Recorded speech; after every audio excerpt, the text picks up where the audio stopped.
Kita ke informasi berikutnya pemirsa. PLT Bupati Pati Risma Ardi Chandra mengaku salah membaca teks Pancasila saat upacara kemerdekaan 17 Agustus 2026. Hal itu sontak menjadi viral di media sosial dan kembali menjadi bahan perbincangan. 2. Keadilan yang adil dan beradab. Ketuhanan yang Maha Esa. PLT Bupati Pati Risma Ardi Chandra salah mengucapkan sila kedua saat memimpin upacara 17 Agustus pada Senin pagi. Sontak hal tersebut menjadi bahan pergunjingan di masyarakat dan di media sosial. Saat dikonfirmasi, ia mengaku kurang fokus lantaran kondisinya yang tidak fit menjelang upacara kemerdekaan. Saat membaca teks Pancasila, Chandra mengaku sempat hilang fokus dan salah membaca sila kedua. Atas insiden tersebut, Chandra menyampaikan permohonan maaf pada publik. Ya, saya sendiri juga kondisinya memang lagi gak enak badan.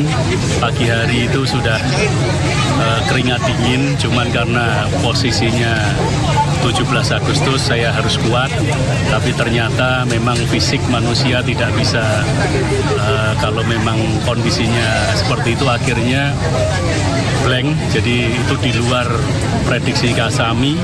Jadi saya ucapkan permohonan maaf untuk masyarakat Kabupaten Pati, untuk seluruh masyarakat Republik Indonesia. Informasi berikutnya, Roy Suryo ajukan pra-peradilan berkali-kali. C. Suhadi ajukan tuntutan ke MK.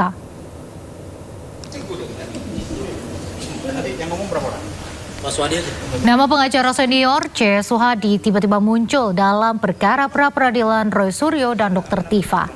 C. Suhadi menyambangi Mahkamah Konstitusi untuk gugat KUHP baru yang dinilai tidak memberi kepastian hukum.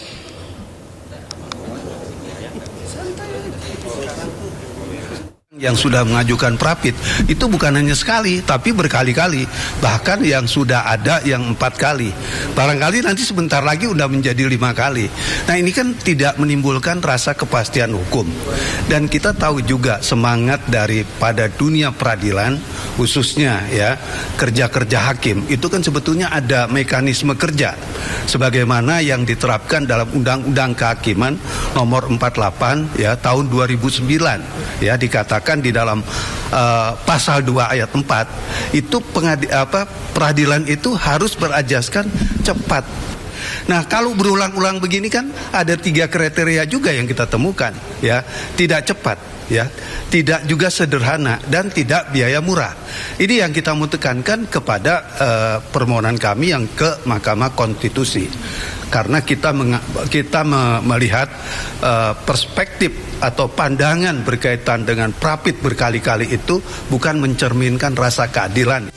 Menteri Koordinator Bidang Infrastruktur dan Pembangunan Kewilayahan Agus Harimurti Yudhoyono mengungkapkan pemerintah harus mengeluarkan anggaran lebih dari 40 triliun setiap tahun untuk memperbaiki jalan yang rusak akibat rock over dimension overload.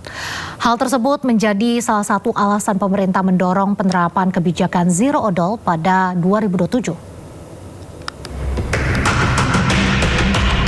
Menteri Koordinator Bidang Infrastruktur dan Pembangunan Kewilayahan Agus Harimurti Yudhoyono terus mendorong kebijakan zero odol atau truck over dimension overload lantaran banyaknya kecelakaan di jalan raya akibat odol ditambah. Pemerintah harus mengeluarkan anggaran lebih dari 40 triliun rupiah setiap tahun untuk memperbaiki jalan yang rusak. Untuk mengatasi hal ini, pemerintah juga berupaya menggeser sebagian moda transportasi yang selama ini menggunakan jalan raya ke kereta, di mana saat ini 80% moda transportasi masih didominasi di jalan raya. Di samping itu, pihaknya juga menyiapkan Weight in Motion atau WIM, atau alat ukur dan timbangan kendaraan, yang ditempatkan di jalan termasuk di kawasan industri guna memantau langsung truk yang melintas tidak memiliki muatan yang berlebihan. Penerapan kebijakan zero odol ini telah melalui proses yang cukup panjang, cukup melelahkan, karena melibatkan banyak sekali pihak yang memiliki kepentingan. Pemerintah di sini, tentunya Kementerian Perhubungan yang ada di depan, memiliki kepentingan agar kita bisa mengurangi bahkan meniadakan kecelakaan lalu lintas yang disebabkan oleh kendaraan over dimension overload. Lebih dimensi maupun lebih muatan. Ahaya menambahkan pemerintah akan melakukan penegakan hukum dalam penerapan kebijakan tersebut, di mana pihaknya juga bekerjasama dengan Korlantas Polri dan seluruh pemangku kepentingan di lapangan.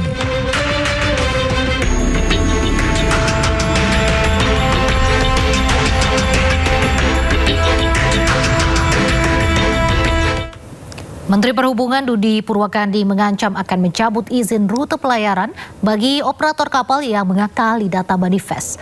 Ancaman ini disampaikan sebagai respon terhadap praktik tidak transparan yang dapat merugikan keselamatan dan kenyamanan penumpang. Dalam rapat kerja dengan Komisi 5 DPR RI, Menteri Perhubungan menegaskan pentingnya kepatuhan terhadap regulasi yang berlaku dalam industri pelayaran dan meminta pengelola kapal harus jujur dalam melaporkan data manifest untuk menjaga integritas layanan transportasi. Pernyataan tersebut muncul setelah beberapa laporan mengenai praktik penggelembungan jumlah penumpang dalam manifest yang menjadi perhatian serius karena dapat mengakibatkan masalah besar termasuk dalam hal keselamatan pelayaran. Tidak hanya itu, Budi juga menekankan bahwa pihaknya akan terus melakukan pengawasan ketat terhadap seluruh operator kapal agar lebih disiplin dan bertanggung jawab dalam menjalankan operasional. Di mana Kementerian Perhubungan berkomitmen untuk meningkatkan kualitas layanan transportasi laut serta melindungi hak-hak penumpang agar kepercayaan masyarakat terhadap angkutan laut dapat tetap terjaga.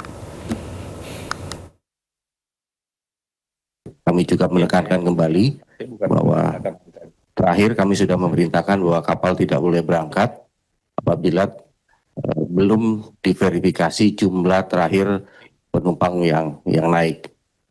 Kemudian kami juga sudah meminta untuk angkutan barang berbahaya agar lebih diperketat lagi sehingga tidak menimbulkan masalah pada saat kapal berlayar. Dan kami juga sudah meminta KSOP, seluruh KSOP untuk menjalankan ini. Memang mungkin akan agak sedikit terasa berbeda nanti di layanan pelabuhan, namun ini sebagaimana disampaikan oleh Bapak-Bapak dan Ibu bahwa ini demi kepentingan keselamatan dari para masyarakat kita yang menempuh perjalanan melalui laut. Kita ke informasi selanjutnya, pemirsa. Ruang multifungsi kini tengah dibangun di Bundaran Hotel Indonesia. Proyek perluasan stasiun MRT Bundaran HI ini nantinya akan menjadi akses pejalan kaki dan aktivitas komersial baru di Jakarta.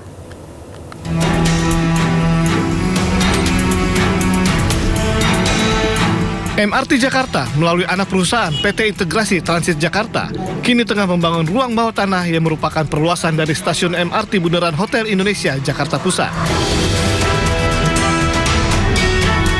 Extended Concourse ini berada di 18 meter di bawah permukaan tanah, tepatnya di bawah halte bus Transjakarta Bundaran HI.